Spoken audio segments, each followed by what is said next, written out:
Hello everyone, this is Jeremy Organa of the Turnbuckle Club, and we are here at the world premiere of The Sheik.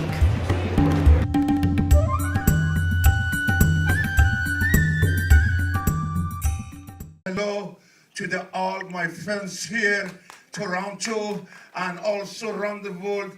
And pleasure for me to come Toronto with my agents, Magen Boy, and my producer, Jake Neyman and Mike. I'm very to be happy tonight here because people know I was the real champion in the Maple Garden with Angelo Moscow. Give me hell yeah! Hell yeah!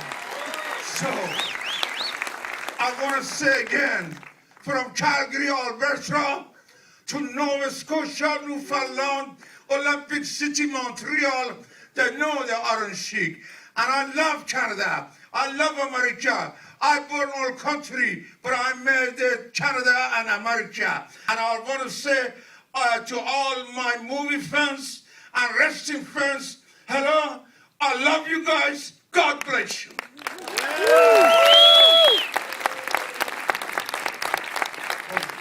So we got time for some questions, if that's all right with the Sheik. If you raise your, I got a wild hand in the back. Go ahead. Yes, great movie to the producers and Sheik.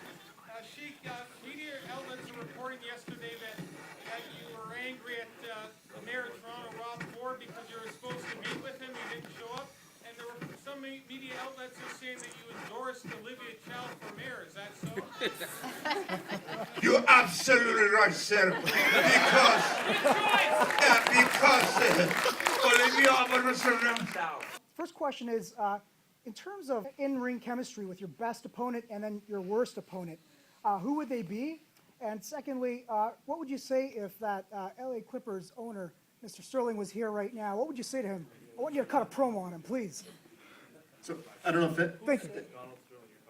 Donald is a jabroni. Turn it on, man. Donald Sterling is not Iron Sheik class. First of all, he never had a gold medal or America, and he's not heavyweight of the Canada in the Maple Garden. He is a real big-time jabroni. Anytime he come, I can kick his ass. Give me a hell yeah! Hell yeah! The other question was, who was the best wrestler you wrestled against in terms of chemistry, and who was one of the worst ones you wrestled against? Well, the best one actually was Mr. Bob Backlund. 6 years in WWE or WWF, nobody beat him. I beat him the most famous arena in the Madison Square Garden, New York. Also, another one, toughest one, was Angelo Moscow from Canada. I beat him in the Maple Garden. He was a great football player, best football, but the football is not wrestling. Wrestling is an individual. Football is a team sport. So Angelo Moscow, I have a lot of respect for him. He was another toughest one. But the jabroni one was, what do I call him? Johnny J, or some Jose Luis Rivera. Something like that. Yeah, and that's their answer. Who? Oh, Brown Blair, another jabroni. Thank you, sir. That takes me to the question. And the question is, it's remarkable how you really captured the story without WWF, WWE film footage. Any attempt to obtain it? And if so, what's the story there? And part two to that question, what's the relationship, if any, as between the Iron Sheik and WWE today? So yeah, the question, if you couldn't hear in the back, was, yeah, I just repeat for the whole audience, was regarding access to footage from the WWE in the challenge in telling the story of your career, as well as the current day relationship. So, first of all, are you a spy? Or you know, we had access to our own, our access into the Iron Sheik's life because of our close family connection. He's an uncle to us, so, we had an opportunity to do things, and the idea was never necessarily to be about fully about a wrestling story, because there's lots of wrestling documentaries that really just target that, that little community. We knew that the Iron Sheik had a bigger, horizon and a bigger scope. Unfortunately, the WWE did not want to cooperate with us with this project. I can probably get a little microscopic if people know the wrestling world. As we were doing this film, Chris Benoit, Eddie Guerrero, things were happening as we were asking. And, the Iron Sheik was, had a bit major issues with substance abuse. And so when we're reaching out saying, hey, can we get footage of him and Hogan and this and that, they're like, no, we don't want to even go there. They're a public company. So we made attempts. We tried our best. We have, we all have a very good relationship with the McMahon family. They love him. But I don't even think it got to Vince because there's lawyers and there's just a lot of people, intercepting. And at one point we said, you know what? We're gonna do this without the footage.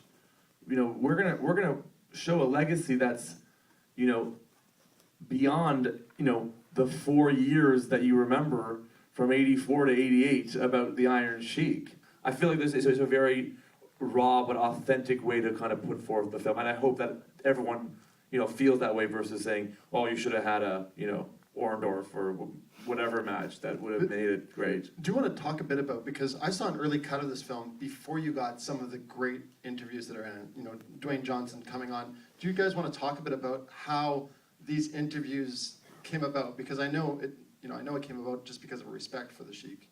Excellent question. So we could have like a 50-part series of the amount of footage we have from like what we have, whether it was Howard Stern stuff, whether it was his roast that we're doing, whether it was at the Grammys and wrestling shows and his house stuff. And so this is a 90-minute, but we probably have over 100 hours of real footage. So it was very hard for us. And along the way, I got calls, and I'm a regular guy, but I got calls from Axl Rose, from Bono's manager, from the Black Eyed Peas, Will Ferrell. I mean, I can go on forever saying, how can we be a part of this movie? We love this man. And so at one point or another, we had to, draw a line because just, again, you just get too many opportunities, and we tried to carve out the best stuff. The one that was the best for me was, it all, I guess, God and the way things just work out, was that Dwayne Johnson, The Rock, who I love, we got a phone call maybe 2 months ago, literally in January. I get a phone call, like I'm like eating cereal, and I'm like, hello, this is Ata Maivia. And we're like, yes, my son's The Rock, and I need him to be in your movie. And I'm like, oh, yes, of course, how can I help you? And literally, The Rock's mom and the Sheik's wife, Carol, when The Rock's father and the Sheik were on the road, they would travel together. The wrestlers' wives, like the basketball wives, the wrestlers' wives would hang out, and they were best friends, and they would babysit their kids, and so they were peers. And The Rock, who is the most successful wrestler, who's now actor ever, and a highest paid grossing actor of all time, he got on the phone with us, and I'm like freaking out saying, what's going on here? He's like, I need to be in your film. I have to contribute because this man has done so much for my family, for me as a wrestler, and it just felt like so amazing to know that people of the highest statures of the entertainment industry wanted to share the respect for the Iron Sheik. How did you come up with the Camel Clutch? How did it come to life? Well, Camel Clutch, my really family, Eddie Farhat from Detroit, Michigan. I take to see him sometimes. That was his idea.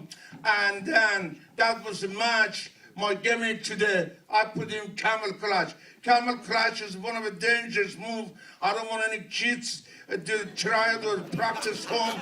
This is all pressures on the back, low back, everything.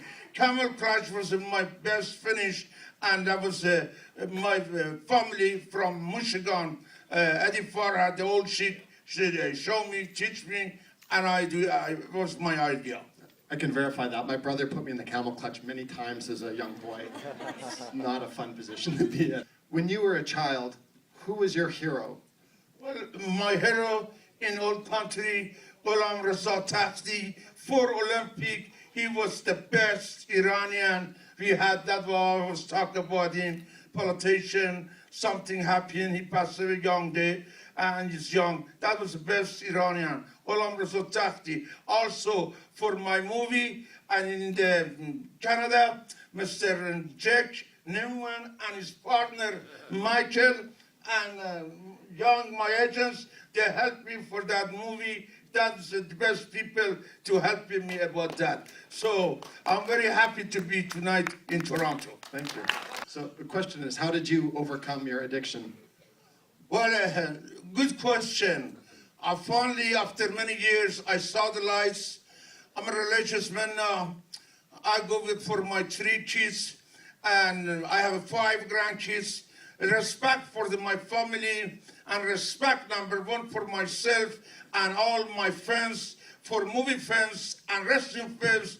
And I like to stay a little bit longer because for my family and myself and my friends, and I stop. And just to add to that, you know, he's 73 years old, and in wrestling age, that's like 150. So, you know, he, as an Olympic champion and someone who has the, you know, intensity and the discipline, he was built like a 57 Chevy. This guy is programmed in a very old school way, and he saw the importance of, you know, family and, you know, being a role model, and he kicked it, and it's the best thing ever, you know. Rob, Ford, if Iron Sheik quit, and you can quit too, to be good role model for Toronto City. He's got the last word.